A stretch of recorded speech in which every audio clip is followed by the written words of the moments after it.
Hey, and welcome to video 3 in the How to Hire a Great Virtual Assistant series. In this video, I'm going to cover the interviewing and the weeding out process. So if you follow this, it's super effective.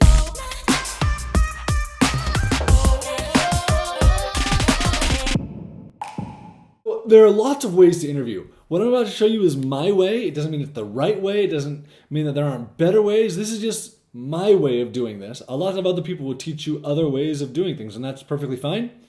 Find what works for you. So first, if you've done what I've suggested in other videos, you have a whole bunch of applications that have already come to you. Any one of those applications who didn't follow your directions, just get rid of it. Don't even look at it any further. Ignore it. If you have tons of applications, you can start to look at them without looking in very much detail. Don't spend a lot of time on any single application. Just look briefly and only reply to them if they really stand out to you. If you have less than 20 applications, then reply to every one of them. And this is where my weed out process begins. So what I do is I'm going to ask every single one of those people 1, 2, 3, 4 questions across 5, 6, 10 emails. I don't do a Skype interview, and this is going to be contrary to what a lot of people will tell you, but in the Philippines, if you're trying to do a Skype interview, they don't want to do it. So here's what will happen. You'll have 10 potential candidates. Any one of those 10 could be perfect for your job unless you require voice in this job position. That's the only situation where I would say do a Skype interview. So you have 10 candidates. You're going to try and schedule Skype interviews. Only half of them are going to schedule the interview because they're too scared to do the interview. Of those half who schedule the interview, only 1 or 2 is going to show up. Outside of that, you just lost 8 or 9 potentially really good candidates, and maybe the 1 or 2 who show up aren't that good. They're just confident in themselves. So that's why I do not recommend a Skype interview. Here's what I do. So I send these emails to them with questions in them. And in those questions, I'm going to look for specific things in the answer. Here are examples of some of the questions I'm going to send to people. Things like, do you already have another job? If so, where are you working? How many hours are you working? How much money are you looking to make? Have you worked for foreign employers before? How long have you been doing whatever this is that you're doing? Send me a link to your Onlinejobs.ph profile.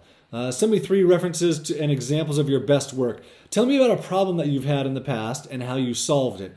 Please write a paragraph of why I should hire you. Don't send me a list of your experience. I don't want to know you're dedicated and hardworking. I want you to tell me why I should hire you versus other people. When are you able to start? Do you have your own computer and internet access? How fast is your internet connection? Will you work from home or from internet cafe? Where are you located in the Philippines? Who do you live with? Do you live with your parents? Are you married? Do you have kids? What school did you go to? What elementary school? How long have you had your college degree? Or are you still working on your college degree? What are your future plans? I'm going to ask tons of questions, and I'm going to do this across multiple emails. I will also include questions in there about in more detail about the specific skills. If this is a technical position, if it's a programmer, if it's a designer, if it's a video editor, if it's a webmaster kind of person, those people I'm going to ask more specific questions. For anybody else, that's pretty much my question process. Now, here's what happens in this process. I'm going to pay attention to specific things that go on. Number 1, I'm going to pay attention to their attention to detail. So if I ask them 4 questions in an email and they only answer 3 of them, I know that the chances of me giving them 4 tasks after they've been hired and them only doing 3 of them is pretty high, and that doesn't work for me. I'm going to pay attention to how quickly they respond. If they respond twice a day, because I know that they're on the other side of the world from me, if they respond twice a day to me, awesome, I love it. If it takes them 3 days to respond, what are the chances of them taking 3 days to respond after I've hired them? Like, that doesn't work for me. I'm going to pay attention to their command of English. Like, do they understand English slang? Do they reply with slang? Is their English good, or are there little oddities in their English? Depending on the position I'm hiring for, that may not matter to me, but it might.